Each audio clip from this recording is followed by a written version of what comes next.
Hey, it's Thomas DeLauer with BeFit, and today I want to talk about that all-important mineral, magnesium.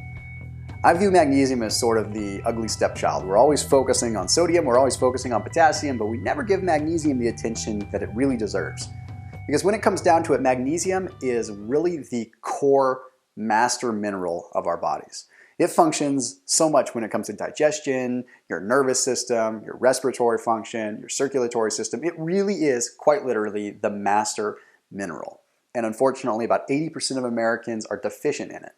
So how can you identify that you have a magnesium deficiency? We're going to talk about 7 ways that you can quickly see if you have a magnesium deficiency. And then we're going to talk about a couple ways that you can correct that if you do. So first and foremost, if you're craving chocolate. And we're talking about the dark chocolate. We're talking about the dark kind of chocolate that's kind of bitter, because that dark chocolate contains a lot of magnesium in it, 24% of the recommended daily allowance, and your body's naturally going to crave what it needs. So I'm not talking about craving a Snickers bar, I'm talking about craving some good, deep, dark chocolate. That's usually a telltale sign. The next one we want to talk about is anxiety. And I don't mean just acute bouts of anxiety that are coming up really quick. I'm talking about anxiety that sort of came on more recently but isn't really going away, and there's no real reason to why you have it. You see, magnesium affects the nervous system, and it affects the body and the mind, and it affects the mind's way of basically the electrical impulses that affect the mind. So when your magnesium is low, your brain is getting signals from all the wrong places. This can make you nervous, and since magnesium is sort of a natural antidepressant, sort of a natural relaxing agent, you're deficient in that, you're going to suffer from some anxiety. Next, we want to talk about muscle spasms and muscle cramps. And you've probably heard that when you get some kind of muscle spasm or some kind of muscle cramp that you're supposed to eat a banana and get some potassium. And that's true. I mean, potassiums will help that balance of sodium, potassium, and magnesium, but more often than not, it's a magnesium issue. So if you're suffering from chronic muscle spasms and chronic muscle cramps, that's a good sign that you have a magnesium deficiency, which kind of leads into the next symptom. If you're suffering from some constipation, because we have to look at everything the same way. We've got the intestinal tract, and that is going to spasm and cramp just like muscles are if there's an electrolyte or a mineral imbalance. And when the intestinal tract contracts involuntarily and squeezes too hard, it prevents the digestion from occurring.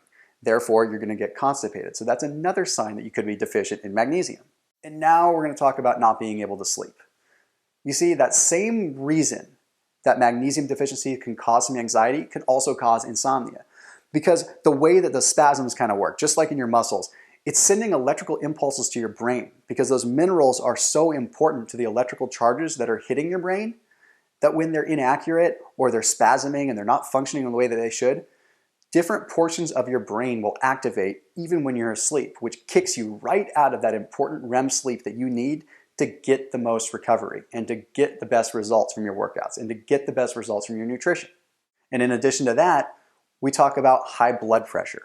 So the same way that we talk about the muscles contracting, the bowels contracting, and the spasming nervous system, the same thing happens in your arterial wall and your veins.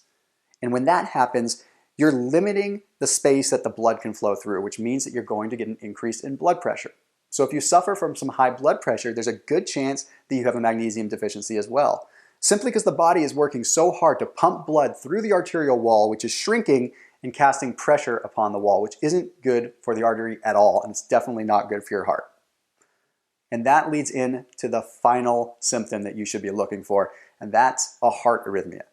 And sometimes it's hard to notice, but if you really pay attention, you might notice that your heart isn't beating consistently. Maybe it's got a little bit of a flutter. Maybe it's not beating as consistently as it should. Well, that again is a telltale sign of a magnesium deficiency, simply because the heart is a muscle. Just like your bicep, just like your quadricep, it's going to respond to any kind of contraction, any kind of spasm, the same way a regular muscle would, which means that the heart can cramp and can spasm and cause a short, irregular heartbeat. So there you have it. You've got 7 things to look at to identify if you've got a magnesium deficiency. But how do we correct it? The first thing I want you to do is to start eliminating some of the refined sugars. Refined sugars, processed sugars, they're shown to deplete magnesium stores in the body. We have to start eliminating those. And the simple fact is that the more refined and processed foods that we have in our system, the less room that we have to get the proper minerals like sodium, potassium, magnesium, everything that we need to really function and have all our core body functions working efficiently and effectively. But one of the things that I recommend you do is start having one green drink a day. Even if it's one bunch of kale or one bunch of spinach and you're just throwing it in a blender and mixing it together, just that alone is going to get you enough minerals to help that magnesium deficiency. But other than that, magnesium supplements are so easy to come by. You can find magnesium pills on the shelf of just about any store, and you don't really need much because the body is craving it so much that just a little bit goes a long way. So I promise you that if you identify these issues with the magnesium deficiency and you correct it, you're gonna have more energy. You're gonna have more energy in the gym, you're gonna have more energy in the kitchen, and you're gonna feel so much clearer so that you're gonna be able to make the right decisions and achieve the fitness goals and be that much closer to being the best version of yourself. Thanks for watching, and I'll see you in the next video.